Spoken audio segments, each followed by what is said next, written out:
Okay, we're back. Now, time to review the Tudor watches of 2021. Now, I've had a quick look through this time.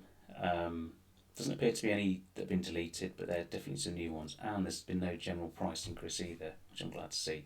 So, without any further ado, let's get into it.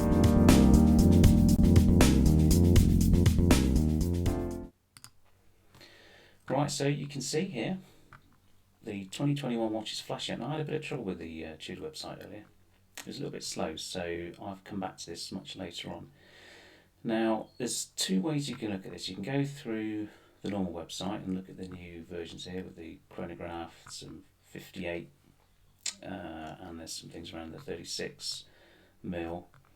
But what I like to do is I tend to go into the Tudor press room, and you can find that at pressroom.tudorwatch.com. And what it does, it gives you the last 3 years. Now, when I checked this earlier, it had the 2018 press releases on there as well. Now, they've disappeared, interestingly, but they do have the 19, 20 and 21. So if we flick into 21, you can see all the new watches that have been released. So we can start with the Bay Chrono. So this one places the chronograph, Bay Chrono, which I think came out in 2017, and sat alongside the steel, so the Bay steel. So this is a new chronograph, so it comes on this sort of bun strap, a bracelet, and some sort of fabric strap. So if we sort of dive in and we get these high res images. So this is an aluminium inset bezel, no ceramic here. You've got the reverse panda, so black sort of lacquered dial with sort of looks like silvered sub registers there. You've got the date at 6 o'clock still. And you've got this sort of weird sort of suede bun strap thing going on there. And this is the Paul Newman dial, which is the proper panda dial, which is probably quite popular. Looks okay to me, looks okay. And for, I think it's around £3,500, not too bad for a chronograph, all being said. There you go, you can see the two versions there. So black dial, silver registers, or sort of silvery white dial and black registers. Now what you can also do here is you can go into the actual press kit. So if we sort of download this, hopefully it'll pop up. Here we go. So it'll tell you all about the new model. So what have you got? So black jacquard fabric, cuff in black, aged leather. So that's the bracelet there. So it's 3 designs. Matte black dial or opaline. So it's like a oystery style dial. Tudor manufacturer caliber MT5813, so it's cost chronometer, 70 hour power reserve, column wheel and vertical clutch. That should feel quite nice. Now I don't know if that's the same as the B01 at the Breitling. That may be a modified B01 caliber rather than something that Tudor's created themselves. So we've got the traditional Black Bay satin brushed stainless steel case in 41mm, obviously the snowflake hands, and it comes with this 5-year transferable guarantee. It's very generous of them, so if you sell the watch, then the new owner can take the balance of the warranty. So you can see here, looks very nice on that gentleman's hand. And some more pictures, it tells you a bit about the straps, a bit about the caliber. That's the column wheel, you can just see nestling under there. Now this one doesn't have a display case back, I don't believe, which is a bit of a shame. So there you go, so it tells you all about the watch. There's more in here than you'll find actually on the Tudor website, so go and check that out. That's the first one. So what else do we have? We have this interesting looking thing here. Black Bay 58 18 carat. Now let me just flick onto the official website, because I had to sort of do a bit of a double take in terms of how much this costs. But yes, £12,600. You know, bloody hell. Anyway, so let's have a quick flick through there. So this is, well, I'll see what the description is about the case, but it looks like some sort of brushed, almost like bronze, isn't it? So if it was bronze, it wouldn't be £12,000, it would be, I don't know, £4,000, say. But it's got this green aluminium bezel there and a green dial, very reminiscent of the Black Bay Harrods. Comes in a very fetching sort of crocodile look leather strap. I don't know about that strap. Not too keen on that one. Okay, and you've got the MT5400s. That's just the standard Black Bay 58 movement.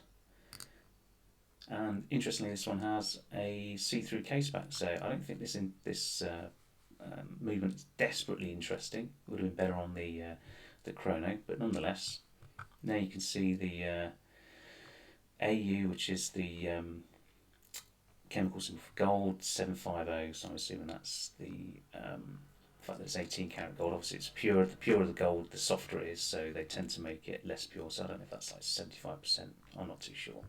And is that AL aluminium? Don't know. I'm sure it says somewhere what that is. And there you go. It looks very smart, but very expensive. Okay, so let's take a look at the PDF. Oops, that didn't work. Let's try that again. Download. Here we go. So, introducing a bold new version of its popular model, the Black Bay 58 in 18 karat gold, with an option of an open case back, the first for both in Tudor's dive watches, and Rolex. Really, they don't have one either. So dating back to the 1958, so when the first snowflake dive watches came out, hence why it's called 58. Very similar to the original Submariner with the big crown. Now, what does it describe this? So, case with satin finish, a matte 39mm in 18 karat yellow gold, an open case. So it is solid gold, it's not plated or wrapped like some of the steel and gold Black Bay versions are. Matte dial, golden green in tone. Okay, with applied hour markers in 18 karat gold. So it's the full gold, and it's a shame they couldn't have gone to a ceramic bezel, to make you feel a little bit more special about spending all that money. Because let's face it, you ain't going to see that money again if you buy one of these. I can't imagine they'll sell too many though. I don't know about that strap now. That's don't know. Matte gold, so entirely satin finish for a matte effect that may seem counterintuitive with the traditional bright finish typical of a gold watch. Yep, you're not going to be able to polish this one at all. So this is going to have to take everything that life throws at it, and so it'll be untouched. Even the bevel around the edge there looks like it's got some kind of brushed finish to it. Yes, 18 karat yellow gold. Wow. Emphasised by the elegant combination of diamond bezel. You can make your own minds up how elegant and styled it is. Again, it goes back to the Black Bay essence, so using the snowflake hands and that traditional sort of Tudor look. And here it is. So I think actually if you look back at the start, this one comes with two straps. It does come with the fabric strap and the alligator strap. So for your £12,000 you do get two straps, which Tudor, to be fair, used to throw in the box, which they don't anymore. 200 metres water resistance, bracelet, domed dark brown. Okay, so something about the crystal. It just says domed sapphire crystal, so it's not a box section, so it does have a doming on it, which may play with the light a little bit because they don't tend to have anti-reflective coating. Okay, 70 amp hours. So there you go. This one's a little bit of a left field. £12,000 for a Tudor. Yeah, the 58 normally retails at £2,700. So to stick a 1 in front of that, Christ, you'd have to want this watch, wouldn't you? Right, okay. Next one, another 58. So we didn't get the Submariner that maybe we thought we rode, with the date. This one is a silver case. So we've got the gold case, and I think this one's silver. I guess we'll get to see what colour that they call that dial. It's sort of like a browny grey, isn't it? And again, open case back, so silver 925. So this is 92.5% silver, which is sterling silver, and it's the same silver they use on the Silver Snoopy 50th anniversary dial on the Speedmaster. I know that because I looked it up. So 925. So whatever that percentage was of the gold, which I can't remember, I think it was about 80 something percent. So that would be the percentage of pure gold that's in there. Again, open case back. Now, interestingly, with silver, I know this from personal experience. My wife, she can't wear silver jewelry because it brings out a rash. So I don't know if they've treated this with anything that's hypoallergenic for people that can't wear silver on their skin. So be careful with that one if you have an allergy. So let's have a quick look at how stylish this one is. Well, they all look pretty stylish. And that looks quite a nice combination, doesn't it? So how much is this one? Let's have a quick look. 3,230. So it's a bit more expensive than the steel. Not as expensive as the gold, but you could, if you really wanted a silver one, and I'm sure it has a little bit more heft than the steel. That, you know, the extra, I don't know, 500 quid is not a big stretch if that's what you really wanted, and you didn't want a bracelet as well. Okay, so next watch. This one, and interesting. I quite like this. This is a silver sort of sunburst dial. This is the Black Bay 36. I think it only comes with 32, 36 and 41. So I reviewed the Black Bay 36 with the blue dial a few weeks ago. Please go check that out. This is the same watch again, but with a silver dial. So what have we got? So jacket, fabric, leather strap or steel bracelet. So it's got the three options on the band. Blue or black or blue, lacquered or silver dial. So this is obviously the silver dial. Self-wire's a T600 caliber, so we think this one's a Sleater movement, which shouldn't put you off. Yeah, Sleater make good movement. Comes in 41, 36 and 32 mil, 316L stainless steel, got the snowflake hands, got the 5-year warranty, and like I said, I think the contrast here, they've got slightly grey outlines around the markers and the hands and the seconds dial. It's not black, and I think that looks pretty nice. I wouldn't buy one, but it looks alright. It looks alright. You can see the line up there. So we've got the blue dial 36 in the family that my wife wears. Okay. And I think the last one, Tudor 1920. This Tudor non-sports watch, it's not something I ever really go and look at. Looks all right. It looks to me, if you're going to buy a Longines or a what's the other one? Tissot or Oris or something like that, then this is probably a good equivalent. I don't like this Jubilee. I think that looks horrific. Leather looks all right. The hands, these thin hands, very sort of reminiscent of the IWC Portuguesa. Don't like it. Not for me. How much, I hear you say? How much is that watch? Well, let's have a look. 1,300 quid. Self-winding, so it'll be that Sleater movement again. So it's, like I say, it's bang on the money for a Longines or a Tissot for the same sort of spec. I'm sure it'll appeal to some. It ain't for me. Right, I think we've covered that. So chrono we covered this gold, white elephant, the silver, watch out for the hypoallergenic nature of that thing, the silver dial 36, 41, 32 and this new 1926. So was anything discontinued? Well, Pelagos is still there. The Heritage Chrono is still there. That's a good watch, like that. Heritage Advisor is still there. Who buys those?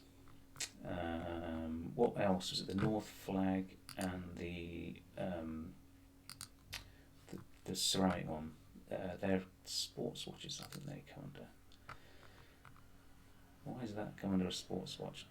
God only knows. Let's try that again. Sports watches. What the hell? Classic watches.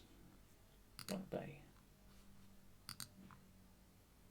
So these ones are still here. So the Black Bay Heritage, this is not, it's not called Heritage anymore. So the 41mm comes in red and blue.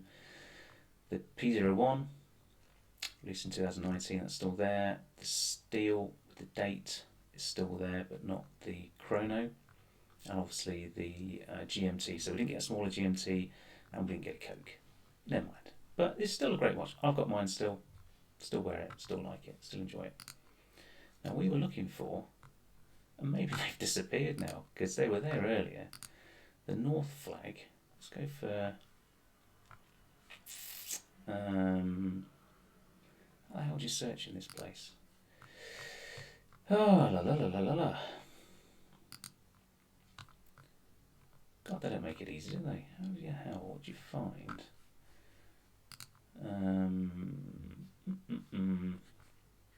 What about just all watches? Tudor watches. Let's go for that. Okay. So filter for large, steel. Okay, large and steel. So you'd reasonably expect us to pick up the North Flag.